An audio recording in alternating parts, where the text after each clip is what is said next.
فاعلم أنه لا إله إلا الله. He wrote many books in Nahu and Sarf. The son, who was my teacher, he's got a PhD, he's doctor. He's also a alim, he studied the madrasa systems, he's also a sheikh. His name is Ubaid al-Rahman, and he's the son of Muhammad Rashid. He is a professor at the Islamic University in Islamabad. I studied Alfiya ibn Malik with him, the matan of Alfiya ibn Malik in Nahu. And with it, I also studied Ajrumiya and Qatrat al-Nadan and a few other books with him in Arabic language. From the scholars that I've studied with and scholars that I've sat with, I think he's one of the greatest scholars of the Arabic language. He is dedicated to the Arabic language to an immense amount. I mean, he's not really that into fiqh, hadith, or tafsir, some tafsir, but in Arabic, whether it's nahu or sarf or balagha or lugha or ma'ani, all of that, he's like a master at it, a genius at it. And that's what he got his PhD in. He's written a few books. This is one of them. And this book he wrote after years of contemplation. He sat and contemplated on how to make it easy to understand the Arabic language. And he put together vocabulary, because most Arabic books, they begin by trying to teach you how to speak Arabic. But most of us are actually more interested in the Quran than we are in hanging out with Arabs. So he wrote this book more focused toward the Quran. And that's why every lesson you will actually go back to the Quran itself. So every lesson you will be out there translating ayat, trying to understand them. And there's a guarantee, inshallah, if you finish this whole book with a qualified teacher, and alhamdulillah, according to him, I'm one of those, then there's a guarantee that at least 90-95% of the Quran you'll be able to understand without even any help. You will write down the ayah, you'll be able to translate. You'll hear it, you'll know it.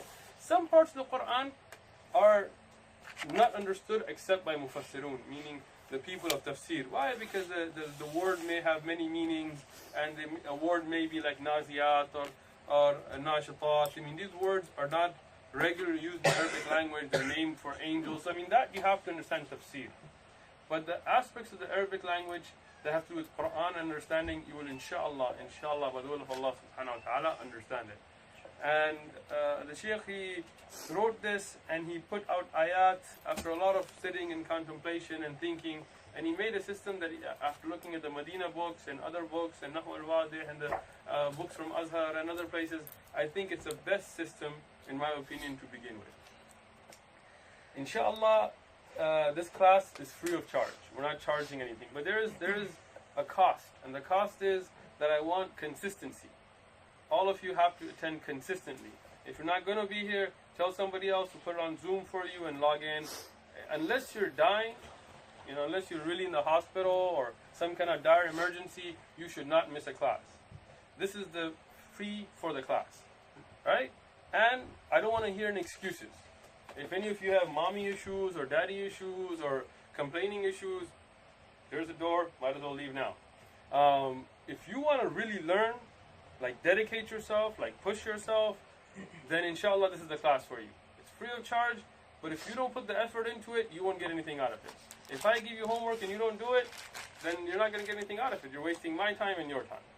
But if you're going to dedicate yourself, you're going to say, look, for the sake of Allah subhanahu wa ta'ala, not so I can impress my Arabic friends or not so I can argue with people online. If I really want to understand the kalam of Allah, the words of Allah subhanahu wa ta'ala, if I really want to understand what the Imam is saying when I'm standing behind him in salah, then I'm going to dedicate myself to this class for the sake of Allah subhanahu wa ta'ala.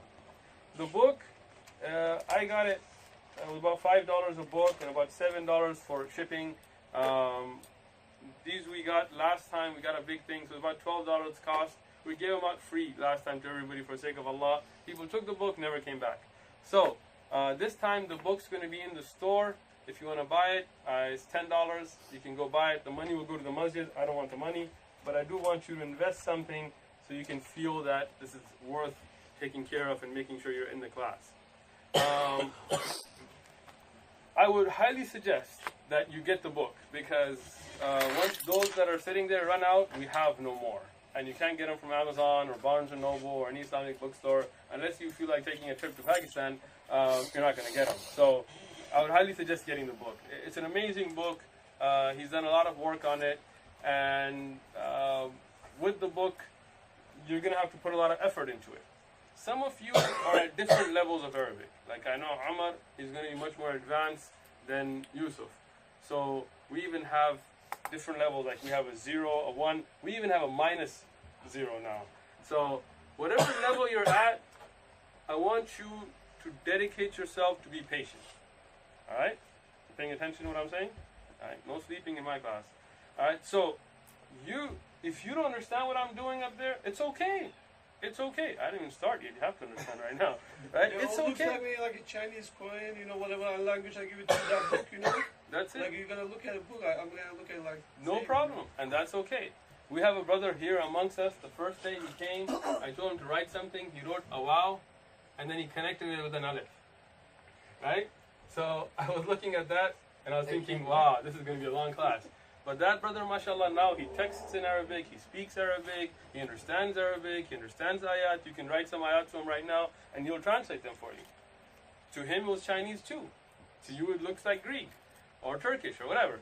But inshallah, if you are dedicated, if you're dedicated, and if you have that will to do it, I guarantee you, personal guarantee, that if you finish this book with me, inshallah, 95% of the Quran, you'll understand it yourself.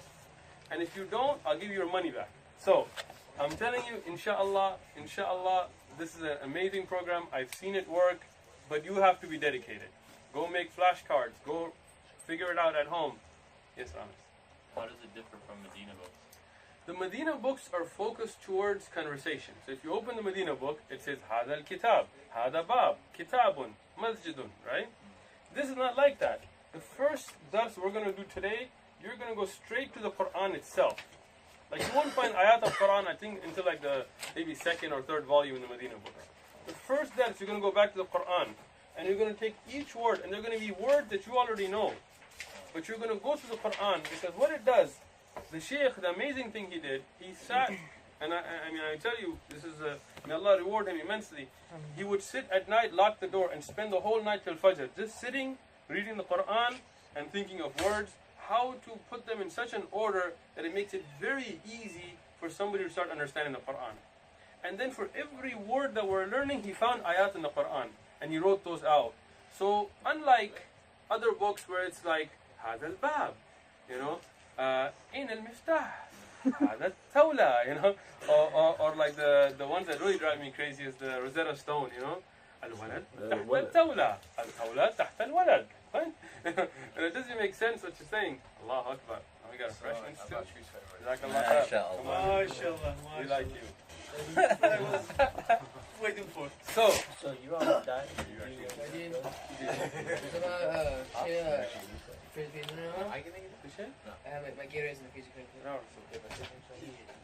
So the Medina books are more towards learning words, but they don't really get into the Quran. Other books are more towards like Arabiya Bayna Yadayk, is more about conversation. So it'll be أريد أن أشرب القهوة مع الحليب لا فضل دون الحليب. You know, like if you go to Medina, even if you go to most of the classes here at City College, it is more about you trying to speak and live in an Arabic country, you understand, than really about the Quran. This book it's not called معلم اللغة العربية or عربية بين يديك. It is معلم القرآن, so it's dedicated to the Quran. Now, if you want to speak Arabic, this class won't get you there.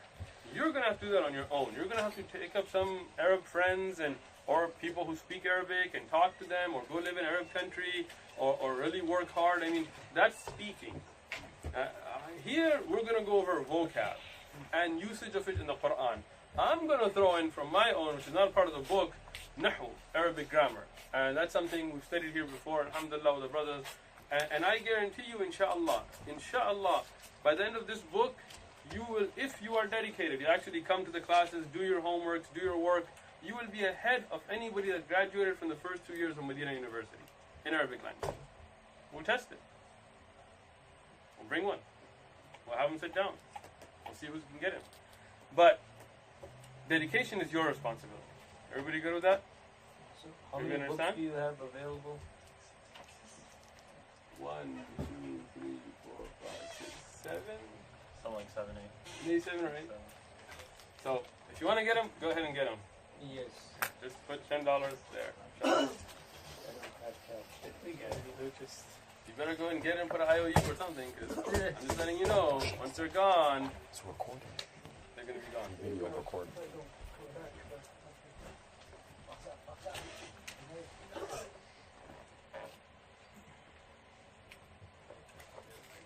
I have to edit the recording. Write the vocab already, so I don't have to rewrite them. But now, your homework, the Martin, you with me? All right? Is that first page of vocab that's on page 14. I want you to memorize all those words. Now, most of these words you already know, so it's going to be very easy for you. But next week, if I write one of those words up, you need to be able to know what it is. And if I tell you the word, you need to get up and write it. If you don't know Arabic letters, it's okay. Go home, practice. That's your job.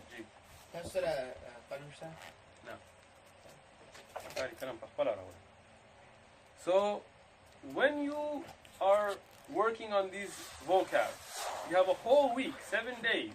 You're going to memorize these lists. If you don't know it, it's okay. Write it out. I'm going to tell you the meanings right now. Insha'Allah.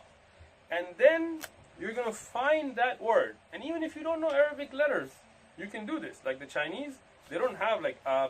They actually have picture type words and they memorize words. You can memorize the word. So then you have ayat of Quran on the bottom of page 15. You're going to look for those words that you learned in this dars, and they're there.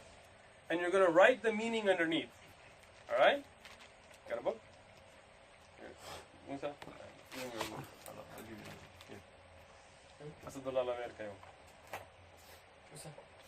Okay. So, you guys can share this one. All three of you. So, then what happens is you're going to write down the meaning of the words that I say here, next to the word there. You're going to memorize the meaning. You're going to memorize what that word looks like. And then in these ayat of Quran, already you're going to go to the Quran straight, first dars. And you're going to translate that word. Right? And then what you're going to do is for the other words that are in the ayah that you don't know, I want you to try to figure out what they are. Look, your translation here is not going to get printed. Nobody's going to read it. Nobody cares what you think. This is for you to benefit. But what the benefit here is you're going directly to the Quran and understanding the Quran. So the next time you see that word in the Quran, you will know that word. And most of these words you know anyway, so it will be very easy for you. And every dars when we do this, then when you start hearing the Quran, even during the durus, you will start to put together the meaning of the ayat. Now, again, you're not a mufassir of the Quran. Don't try to go out there and tell people what it means and try to derive ahkam and say this is haram or halal because of it. That's not your job.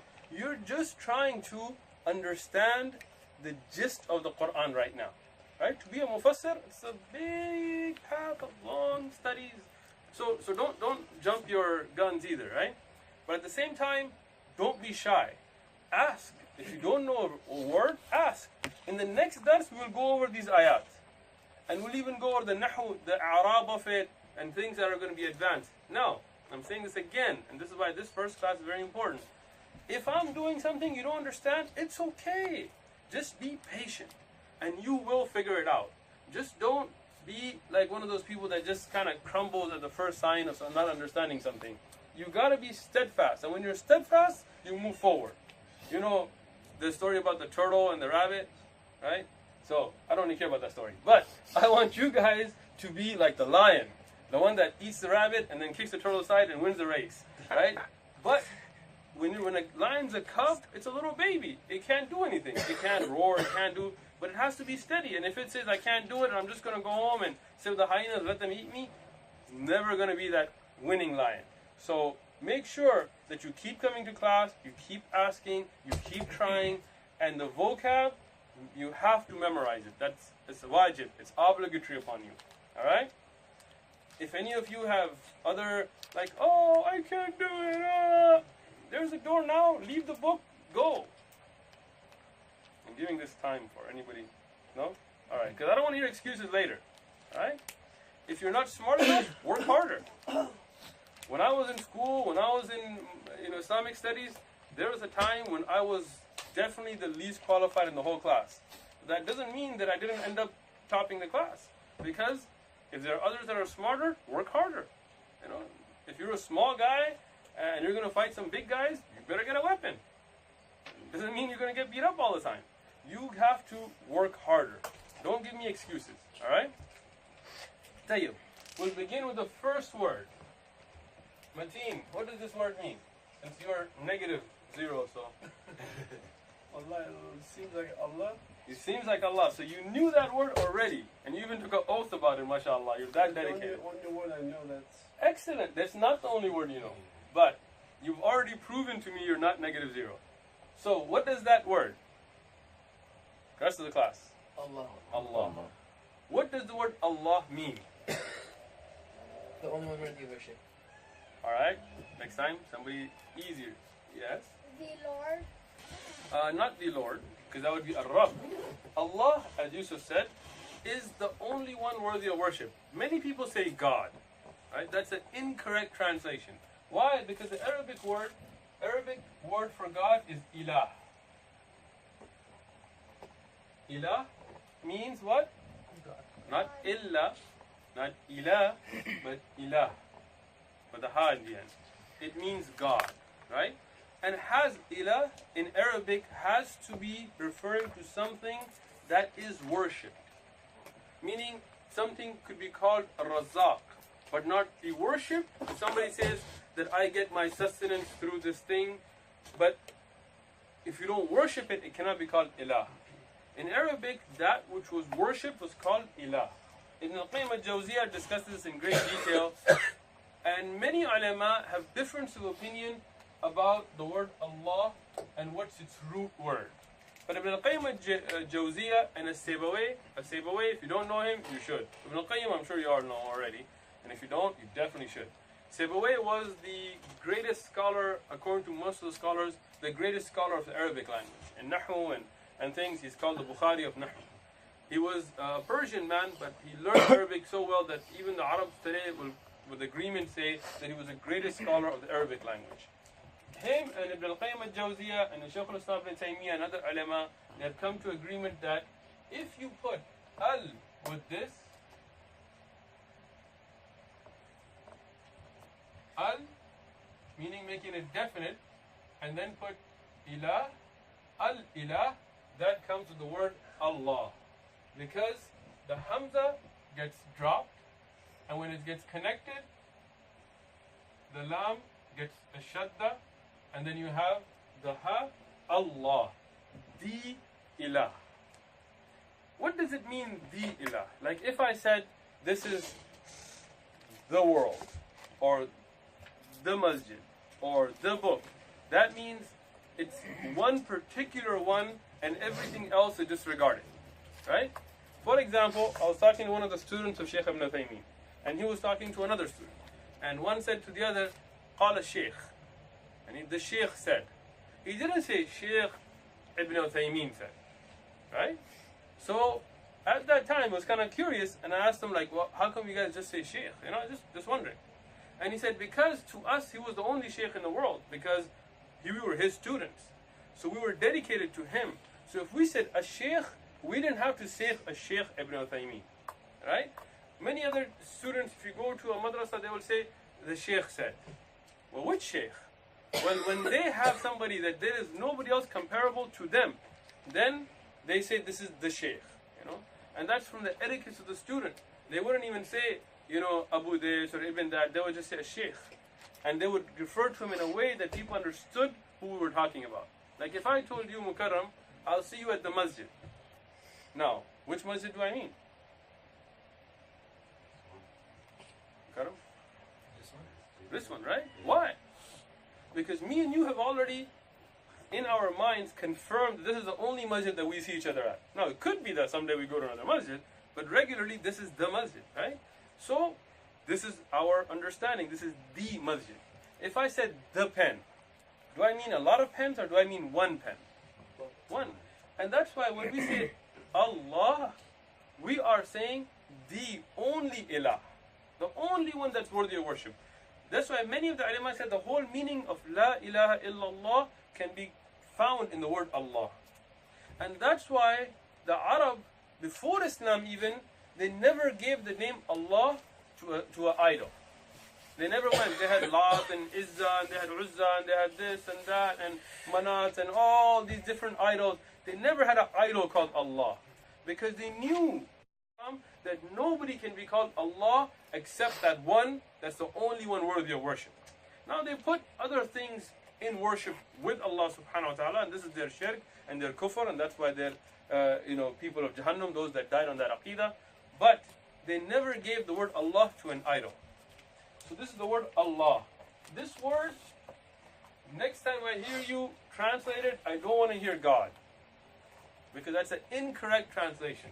If you said God, it would be ilah, and there are other mistakes if you say the word God. First thing, the word Allah does not have gender.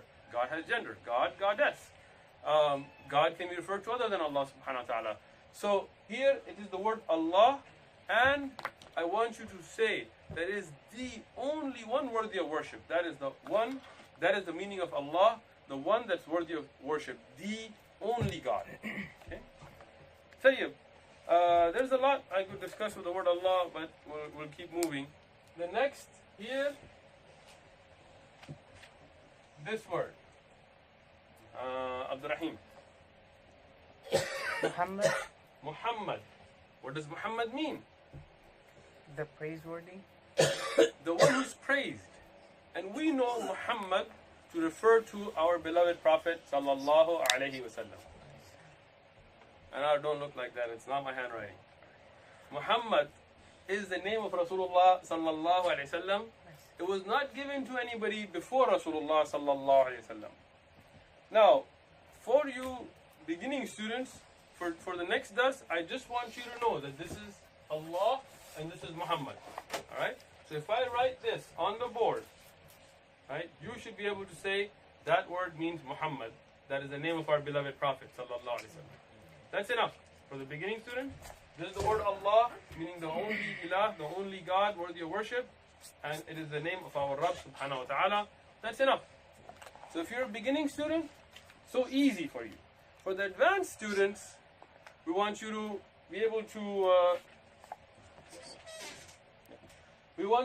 understand a little bit more, because Abdurrahman is too advanced now for this beginner stuff.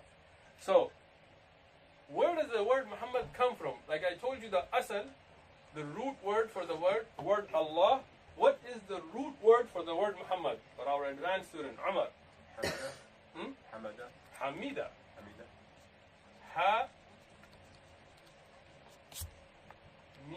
Hamida. Hamida is the root word for the name Muhammad. What does Hamida mean? It is a verb for praising. Muhammad is the ism fa'il or ism maf'ul. It is the ism maf'ul for the one who is praised a lot. So, Hamida, for our advanced students of the Rahman, Yes. this means to praise, right? Yes. The one who does this, what do you call him? You call him the ism fa'il. Which is? The hamid. Hamid. Now, many of you may know somebody named Hamid. Now you know what his name means. So in the Arabic language, every word about goes back to a three-letter root. There's exceptions, but and the regular mujarrid, three-letter root words, if you want to say the one who does it, you add an alif after the first and put a kasra after the second. Regular rule, we'll discuss exceptions later. So the one who does ham is called Hamid, right? But the one who is praised and continuously praised, ism maf'ul, he's called Muhammad. Now, what about Ahmad? What does Ahmad mean? The praised one. So what does Muhammad mean? The praised one. So what's the Ahmad, difference? the one who is continuously praised and the one who praises. Excellent. Ahmad is also from the same root word. Muhammad and Ahmad come from the same root word. And nobody was named Ahmad before Rasulullah sallallahu alaihi wasallam, and nobody was named Muhammad before Rasulullah sallallahu alaihi wasallam.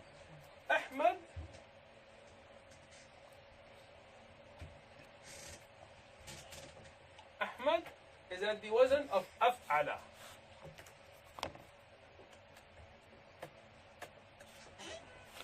Arabic, when we talk about awzan, or the weights of words, meaning if you say hamida, it's fa'ila. You use the word fa, ain, lam as your root to understand the root words. So this is at the weight or the style of af'ala, which is the most strong of those awzan in the Arabic language. So if you said ahsana, then that is the best. If you said ajmal, that is the most beautiful. Like when you say Allahu Akbar, right? Meaning that Allah is the greatest, even though Akbar means greater than. So Ahmad means more praiseworthy, and the one who does more praise. Ahmad is a stronger praise than the word Muhammad. Ahmad is a stronger praise. Ahmad means the one who does the praising and the one who is praised at the maximum level. Alright? That is the word Ahmad, Muhammad, from the root word of what? Yusuf? Hamid. Hamida. Hamida. Kasra on the meme. Tayyib. Next word. Islam. Are we in the right order? Yes. Tayyib.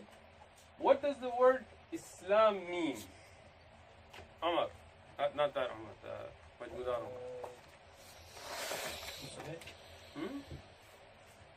The root word. So, the root word of Islam comes from Aslama. So Islam comes from the word Aslama. Aslama comes from another root word of Salama. So the root word Aslama means to submit. And when you make it a noun, a masdar, and you add al with it, you add the definitive with it, then it becomes al-Islam. And Islam here, al-Islam, is referred to the religion of Allah subhanahu wa ta'ala, because we are those who submit ourselves to the will of Allah subhanahu wa ta'ala. It's very important. What does that mean?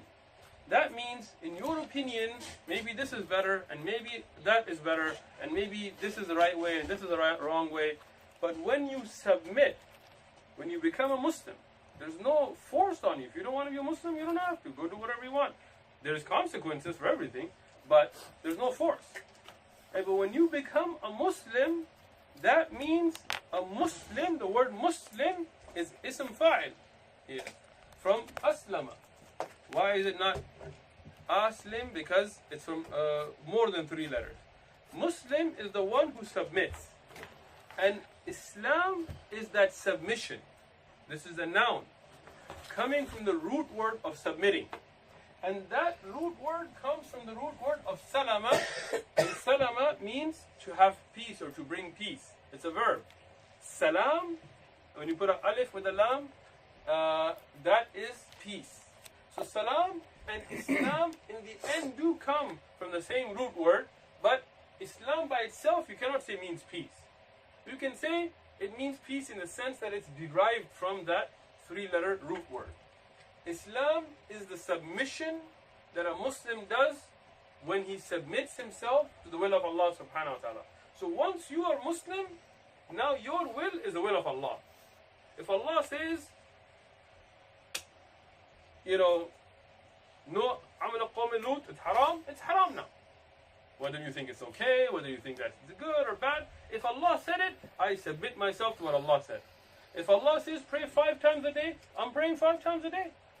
It's not 6, it's not 4, it's not 3. Maybe it makes more sense to me if there is 4 rak'ah for Fajr and 2 for Dhuhr. No more, no discussion on that. Because if Allah said it, if He ordained it through His Prophet sallallahu alaihi wasallam, as a Muslim, as the definition of the word, we submit to that. That is what Islam is. طيب. Next word. Anar. Al-Qur'an. What does Al-Qur'an mean? That which is recited. So, Al-Qur'an, there's a lot of discussion. Like a Shafi'i, he felt that this was a unique word. It doesn't have that kind of a root. But I'm not going to get into khilaf. I'm going to go over the more strongest opinions here. Al-Qur'an has the meaning that comes from Al-Qara'a, يعني something that is read. Qara'a, the root word here,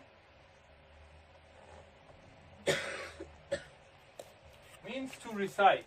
Quran, when you add the alif with the noon with the mad, it is that which is continuously read. Or according to many of the ulama of tafsir, it means that which is pondered upon while reading. Yani, it's something you think you're intensely reading. And that's why many of the ulama said it means intensely read. Other ulama said continuously, and that's why even when we finish the Quran and Taraweeh, we start a little bit of the next from the beginning to show that we don't just finish the Quran, you always continuously read the Quran. Quran also, according to some of the ulama, qara'a, to gather, which is collected. And that is why Quraysh, one of the meanings of Quraysh, from the same root word to mean that they were gathered together. So, a lot of the ulama also felt Quran meant that it was gathered together, meaning it was revealed in different parts, and it was put together, different ayat together to make this word of Allah subhanahu wa ta'ala. What we know, and this is linguistic discussion, what we know the Quran to mean are the words of Allah subhanahu wa ta'ala that Allah subhanahu wa ta'ala revealed first to Allah al-Mahfuz, and they were written down, and then secondly, it was revealed in one night, in Laylatul Qadr, from the Allah al-Mahfuz to the first Sama, as the hadith of Ibn Abbas radiallahu anhuma, to Bayt al-Izzah, and then it was there, in one night, the whole thing was revealed in one jumla. And then Allah subhanahu wa ta'ala, in the third phase of revelation, He revealed it from Jibreel alayhi salatu wasalam, taking the wahi from Allah subhanahu wa ta'ala to Rasulullah sallallahu alayhi wasallam over 23 years of his life, and in that part of the after the age of 40 till the death of Rasulullah sallallahu alayhi wasallam. The Quran are the words of Allah subhanahu wa ta'ala. They are not the words of the Prophet Muhammad sallallahu alaihi wasallam. That's why it refers to the Prophet sallallahu alaihi wasallam. Ya ayyuhan nabi, abasa wa tawalla. It sometimes scolds the Prophet sallallahu alaihi wasallam. It is the words of Allah subhanahu wa ta'ala, غير مخلوق. They're not a part of the creation. They are the words of Allah subhanahu wa ta'ala that is not created. This is the Quran. Tayyib. Al-Kaaba. What is the Kaaba? Asadullah. What is the Kaaba? Let's say I'm a total ignorant, which I am, and I meet you on the street and I ask you, what's this thing called the Kaaba? I want to say like the house of Allah in the first place. Sure. So it is, as we say, the house of Allah subhanahu wa ta'ala. And when we say the house of Allah subhanahu wa ta'ala, what does that mean? Does that mean, na'udhu billah, that Allah subhanahu wa ta'ala lives there? No. Allah subhanahu wa ta'ala, Rahmanu ala arsh istawa. He's above on his arsh. But when we say the house of Allah, it is to honor the Kaaba. Like when we say an-nasratullah, an-nasr, yani the help of Allah. Or if we say naqat Allah, the camel of Allah. Like we talk about Salih alayhi salam. So it's only to show honor to the house. Yani this is a place of worship. It is currently as a square, even though as we know Ibrahim alayhi salam had it as not a square. I don't know what that's called. It's got the little circle on one side. Not good at geometry here. So, but that place of worship that was made holy originally by Allah subhanahu wa ta'ala in the time of Adam alayhi salam, and then it was built in the time of Ibrahim alayhi salatu salam with his son Ismail alayhi salatu salam, that place is called the Kaaba. Kaaba is also called to the ankle because it's something that's raised. So Kaaba originally comes from a land that is raised. Where the Kaaba is, this was like a little hill, a little dune, not like a mountain, but a little dune. It was raised, and that's where Al-Kaaba comes from. There's a lot of discussion on it as well, but that is what is the strongest opinion. So Al-Ka'bayn, as we say, are the two heels. not heels, ankles. So like it's raised, this is how Kaaba is as well. طيب. So we'll go to the next word, al-Jannah. What does Jannah mean? What? We can say that is how we use the word Jannah. Jannah literally means garden. Right? In the Arabic language, you can say Riyadh, it also means garden. You can say Bustan, that also means garden. Jannah also means garden. In Arabic, for many things, you'll have many words. For one thing, you'll have many words. And that happens all the time in the Arabic language. It'll be one thing, it'll be called many things. But they will all have something unique to them, something different.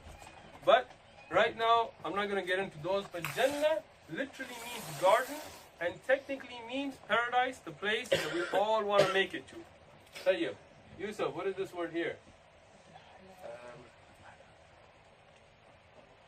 Halal. Right? What does halal mean? Yes, Musa. Halal means something that is not prohibited for you to eat. So you can Excellent. Halal, halal, when it comes from the root word of being made permissible, where it's okay to do, where you have untied it, you have allowed it to be there. And in our Sharia, halal means that which we are allowed to consume or do or act in by the will of Allah subhanahu wa ta'ala. That Allah subhanahu wa ta'ala has made that thing permissible for us. So, if you talk about getting married is halal. Even though for Christian priests or Catholic priests it's not, but alhamdulillah for Muslims it is. You know, eating vegetables, halal. Eating meat that has been made zabah, it's halal in the name of Allah subhanahu wa ta'ala. You know, drinking water is halal. Drinking milk is halal. All of that is halal. Then the opposite of that will be what? Haram. Haram. Haram, harama, yani that which is closed off. You're not allowed to go there. It's forbidden. You know when you say harem, why they say the Arabs in there harem? Because this was a place where they would keep their wives and other people were not allowed to go there. So you're forbidden from, right? So haram means that which Allah, for us in Sharia, has made forbidden for us. We're not allowed to do. We're not even allowed to go close to it. You know, whether it be zina or khamar or anything else that Allah has made haram. Haram is the opposite of halal. It means that which is forbidden. Tayyib? Next word. Musa. Next word after haram. Is mu'min. What does it mean? Mu'min is like a believer. Yes. So what is the difference between a Muslim, a mu'min, a muhsin, a muttaqi, between all these words? Muslim, we already discussed. What does Muslim mean? Someone who becomes a slave of Allah. Yes, somebody who submits, who becomes a slave of Allah, who submits his will to Allah. Yes. I think I know what mu'min is. Go ahead. Someone who's trying to get to Jannah. Okay, but every Muslim should be trying to get to Jannah. You become a Muslim by taking the Shahada. You take the Shahada, you believe in Allah, you submit yourself, you are a Muslim. Right? Now, you have Iman, which is something that fluctuates. It goes up and down. Somebody could want to submit, but they have no Iman. Iman has not entered them yet. Like those Bedouins who came and they said, Amanna, we have believed. But Allah subhanahu wa ta'ala, bitawbiq, He criticized them or warned them in the Quran that don't say that. Say that you have become Muslim, but Iman has not entered your hearts yet. So nobody should say, I'm a mu'min. We all hope from Allah that we are mu'minun, that we are believers, but we don't know for sure. Allah knows the level of our Iman. So we can say we're Muslim, alhamdulillah, we've submitted, but how much Iman do we have? Do we have Iman? Has it entered our heart? Allah knows, and that's why we hope that we are mu'minun. We are believers. Mu'min is a believer. Muhsin is now higher. Somebody who strives for ihsan. Somebody who strives for perfection. Who worships Allah as if he knows that Allah sees him. And he knows Allah is looking at me. That is called a muhsin. A muttaqi is somebody who has taqwa. That's why Allah subhanahu wa ta'ala says, for the muttaqeen, inna lil muttaqeen mafaza. Verily for the muttaqeen, the people of taqwa, there is success. Go through the whole Quran, you will not find Jannah promised to Muslimin. Subhanallah. You will find a promise to the mu'mineen, to the muttaqeen, for those who reach that level. So just saying I'm Muslim is not enough. We have to strive, we have to struggle, we have to do good deeds, we have to reach out for the mercy of Allah. That's why the Prophet ﷺ said, nobody will enter Jannah except by the mercy of Allah subhanahu wa ta'ala. They asked the Prophet ﷺ, not even you, O Rasulullah sallallahu alayhi wa sallam. Rasulullah sallallahu alayhi wa sallam said, not even me, unless Allah enshrouds me with His mercy. So a mu'min is somebody who has iman, somebody who is a believer. Not just somebody who submitted, but somebody who actually has iman. Tayyib. What's a kafir? Yes, Musa. Someone who tries to hide something, meaning hiding the You've been in my classes already, man. So kafir we take usually as disbeliever, but kafara means to hide, and that's why kafir has been even used for farmers. The seed, and then he covers it with seed, he hides it. So linguistically you could call him a kafir, but not technically. There's always a linguistic meaning and technical terminology. So a kafir is somebody who hides, but that is why it can also be used, and in Islamic terminology, in our istilah, it is used for a disbeliever. Why? Because a disbeliever, he hides the truth. He hides. It can be used for somebody who's unthankful. Somebody who makes kufr, he hides a bounty of Allah. For example, if Allah gave you the ability to see, all of you can see, and if you're blind, raise your hands. Alright, so all of you can see, but with having that sight, if you don't thank Allah, if you're not appreciative, you're in depression, if you're like, man, I didn't get this much on a game, or if my team lost, and you're mad and you're angry, you're making kufr of all the bounties of Allah subhanahu wa ta'ala. We're not saying in Islamic terminology you're out of the fold of Islam, no.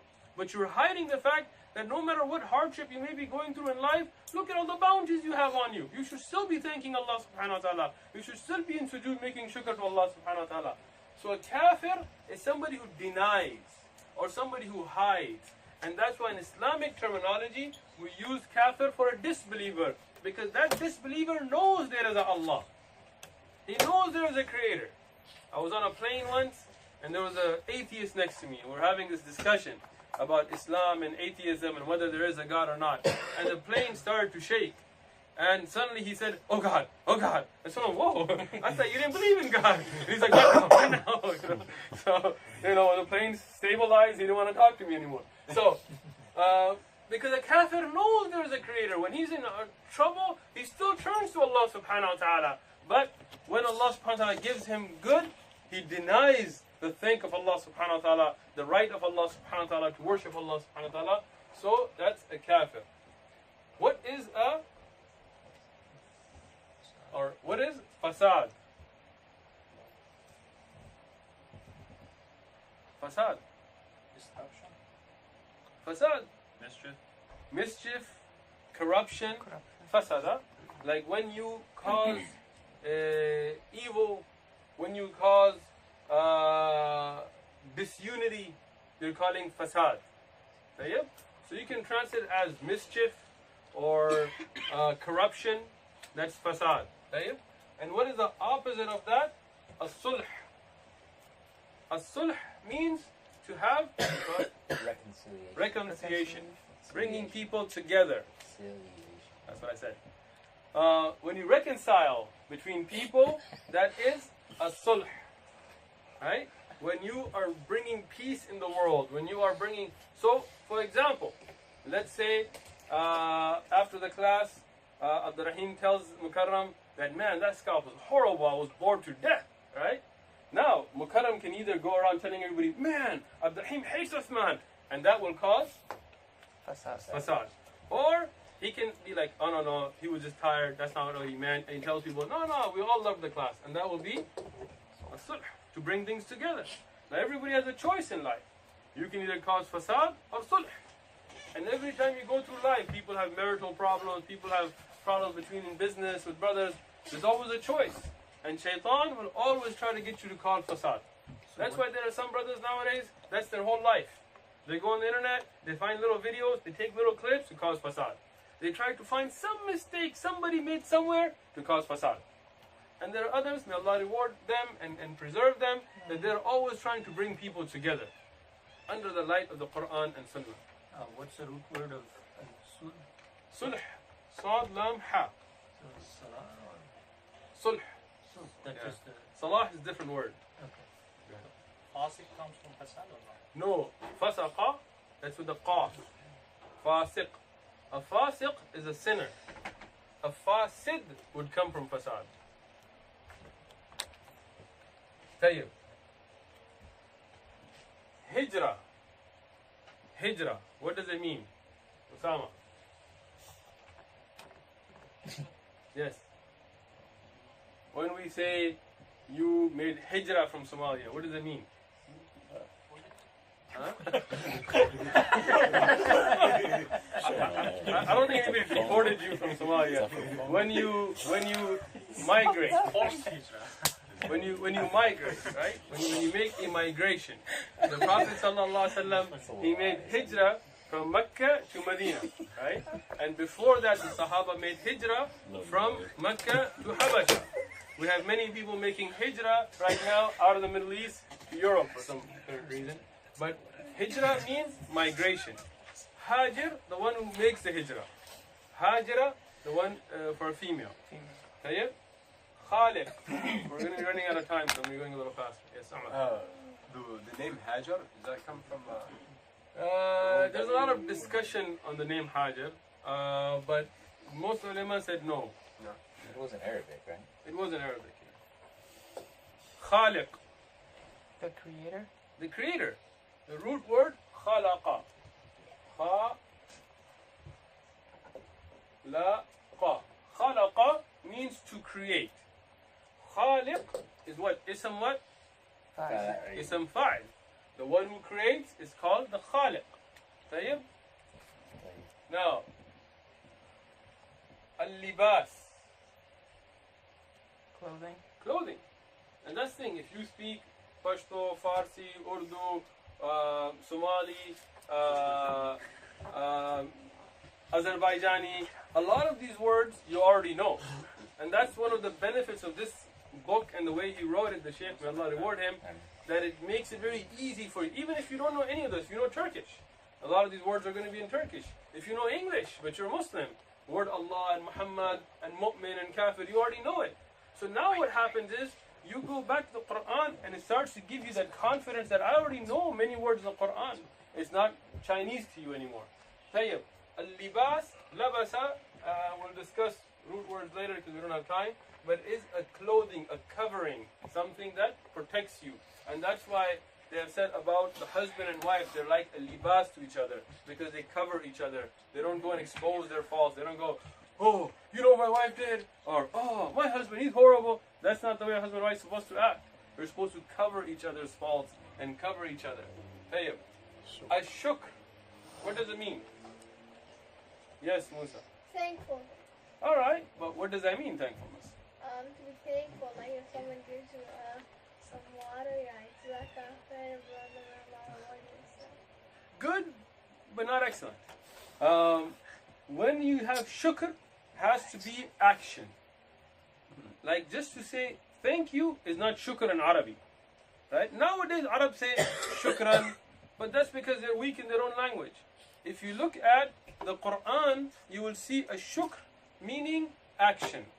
The Al Dawood, Allah subhanahu wa ta'ala talks about them being shakir, having amal, having good actions to thank Allah. That's why if you ever see somebody come from ruku and say, Rabbana wa lakal hamd wa shukr, this wa shukr is a bid'ah. This is an innovation. This is not there in the dua. Rabbana wa lakal hamd, hamdan kathiran, tayyiban, mubarakan fi, milla samawati wal arda. Many dua are there. But just to say shukr, this is not the Arabic understanding. When you want to thank with the tongue, like when you want to thank Allah with the tongue, you say Alhamdulillah. Yes. You can, but the way you say thank you to Allah in Arabic is saying Alhamdulillah. You would say Jazakallah to Allah. May Allah give you Allah. Can you reward yourself? Musa, go ahead. That's the correct way, yes. You can be incorrect if you want. So shukr is tied to Action.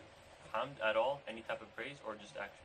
No, action. Just action. Yeah, shukr is action. So for example, like the example Musa gave, if somebody brings you water, if you want to thank them, go get them some juice and bring it back to them. You know, this is shukr, right? But, you know, if somebody brings you water and you're like, you know, you're not really thanking them, you know. You can say, Jazakallah khair, that's a dua you made for them, which actually means may Allah give you good. And you can say, you know, thanks bro, or whatever. But if you want to do real, like the actual meaning of the word shukr, you should do an action to do something back for them. And that's why if you want to make shukr of Allah, then increase your obedience of Allah subhanahu wa ta'ala. Ash-shaytan. Abdul Mateen, since you said that's the only word you knew on here was Allah. So what is the word shaitan? Can is Iblis? You know more than that word. Look at you, man. You are no longer... We didn't have a -0, and we don't have it anymore, because now you're above that. Ash-shaytan, I'm not even going to... We really don't have time for me to go into... Maybe at the next dars when we review. Disobeyed Allah. Yes, Iblis, shaitan, there is so much root word and discussion. We'll do it at the next dars, inshallah. But shaitan, when we say ash-shaitan, with ma'rifah, with the al, we're referring to Iblis, that one jinn who disobeyed Allah and did not make sujood to Adam alayhi salam and was made mardud, was rejected. Ash-shayateen can be many, but this is a shaitan. Tayyib? Musa. Musa, what does Musa mean? It's the name given to the Prophet Musa. Excellent. It is the name of the Prophet Musa. The meaning of it, there's a lot of discussion, but the honest truth is it's not even an Arabic word. Yeah. Because it was Aramaic language or Hebrew, so Musa is a name in their language. It is used in the Quran to refer to the Prophet Musa, and that's enough for us to know. Tayyib? Tufan. Abdul Rahim knows it. Storm. Storm or flood. It is used in the Quran, so it can be used for a flood or a storm, as it is used in the Quran, tufan. So, you have it in Turkish too? Tufan, sir. In Persian, you have it too. Man, you know a few more words than you said. Haq. You don't know this one, right? Yeah. You do? MashaAllah, man. I don't know the Arabic letters, you know. I know the... What does the word haq mean? Haq? It's like a right. The truth. The right. Excellent. So you know that word as well, haq. And it can mean what you owe, like this is the haq or the huquq of somebody, or it can be when you speak the haq, like speaking the haq in front of a tyrant ruler, so you can be off the manhaj. So haq is a word that can be used in many ways, but we can translate here to mean the truth, right? Batil. What does batil mean? Anar. Falsehood. That which is the opposite of haqq. So it can be called for something that becomes invalid. Like your salah is batil if you pass gas and you're not Afghan anymore. Or batil can mean other things. Like batil could mean falsehood. Like when the haqq comes, the batil goes away. When the real da'wah on the Quran and Sunnah comes, all that shirk and kufr goes away.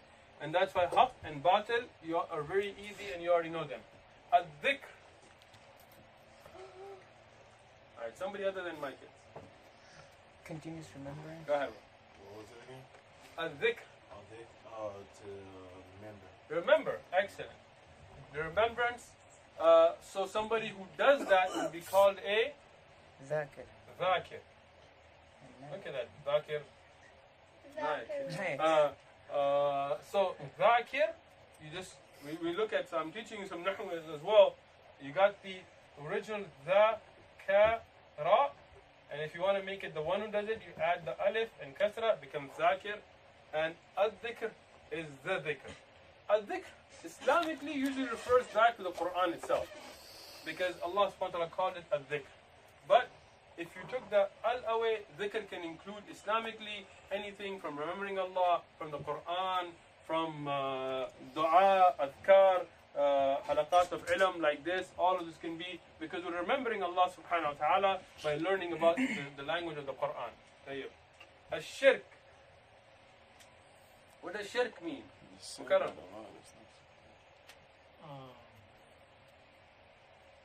Associate anything with Allah. Right, so to have an association with something. linguistically, you can say, let's make shirk in this company, right? Now, again, I know it sounds weird. We're talking about linguistically, meaning we can become associates and come together and have these two companies or this company that we both work in. Sharika, like in Arabic, when you say company, you say sharika. So, shirk linguistically means to associate something together. In Islamic istalah, we use it to associate something with Allah subhanahu wa ta'ala, which is the greatest dhulm, the greatest oppression is haram. Tayyib? Now, Ibrahim, Tubah. at-tawbah, Tawbah. what does it mean? Tawbah is like to repent and to Excellent. leave the action after you repent. Excellent. The difference between astaghfar and tawbah, astaghfar you make regularly, a tawbah has three conditions. You gotta feel bad about it, you gotta repent from it, and you gotta stay away from it completely. A fourth could be if it's somebody else's haqq that you took, that you have to give them their haqq. But tawbah, to turn back to or to repent to Allah subhanahu wa ta'ala in sharia. Tayyib? Khair means good. Good. When we say jazakallah, Khayran. khaira, right? Why is it khaira? We'll discuss nahu. But khair means good, right? So don't say to people jazakallah, alright? Please, I hate it. It's a pet peeve of mine. Don't say jazakallah. Because jazakallah means may Allah give you. But you didn't say what? Jazaa'un jahannam, jazaa'un wifaqa. In the Quran, jaza has come for bad as well. It's to recompense or to give back to you what you deserve. But it may be bad. So when you say jazakallahu khaira, right? Khairan, khair, doesn't matter to me, but khair, you must add it. Because you're saying, may Allah give you good. You don't want to say, may Allah give you slap on the face. You're like, oh, hey, what the heck, right? So you got to make sure you add the khair when you say that. Shar means the opposite of khair. It means Bad. evil, bad, right?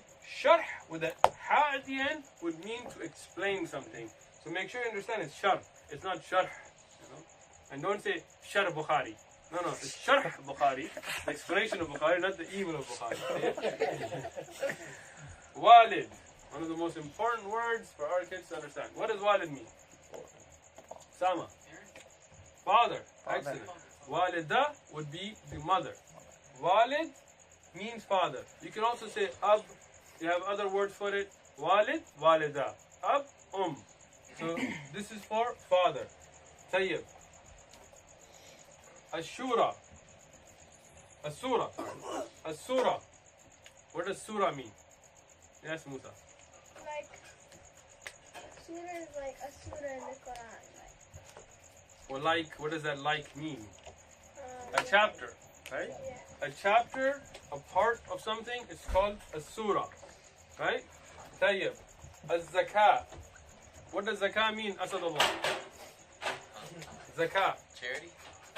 Excellent. We can say charity, but zakah actually means to purify. Huh? Zakah, to purify. But zakah, we use it for charity or the obligatory charity. Why? Because it purifies our wealth. It's as the zakatul mal, if we do mal, it's 2.5% of your saved income. Why? Because it purifies your money that you've saved. Gee. What does juz mean?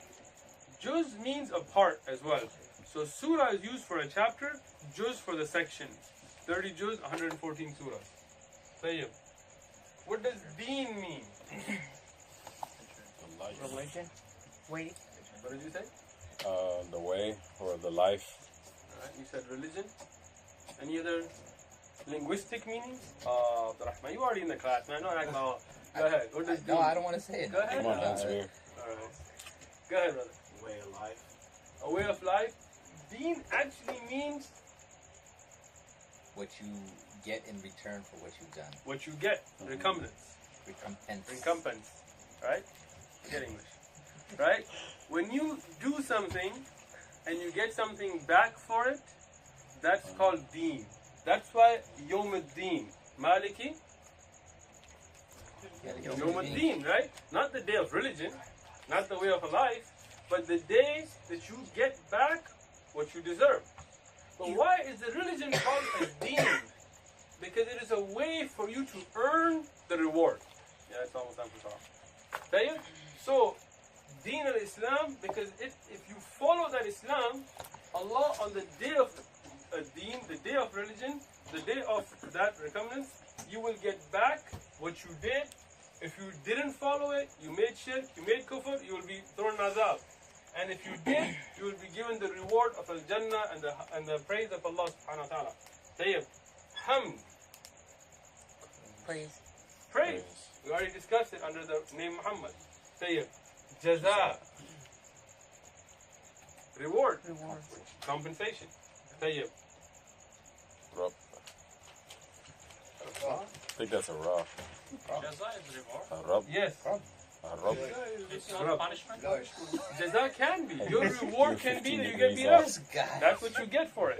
That's what you get back, right? So it is what you deserve. So jaza, your reward for breaking the law is that you're going to spend 25 years in prison. Or your reward for buying the stock in time is that you will make a lot of money. So it is what you invested, what you get back from it. Why do you use only 1 point for the two different, like a 1 negative, 1 positive? This is to give you a kind of a balance and understanding, right? Like So- in English, we have reward and punishment. In Right. Turkish, we have the two. Compensation was more accurate because Sure. you can get compensated for negative deeds as well as compensated for positive deeds. Sure, you can say compensation. Arabic has many words for the same thing, and there are slight differences. And so does English. You know, you can say compensation, you can say salary, you can say reward, you can say, you know, earnings. And your earnings could be good, recompense. Like a jaza, like it means like you get that's whatever enough. you do the bad things, you know. Not necessarily. It could be good. It's only for the bad things. We're running out of time, Chef. Yeah, that's what I was Alright, saying. we'll discuss Inshallah. inshallah. Pray in like a minute. Alright, then let's stop here, inshallah. إلا تنصروه فقد نصره الله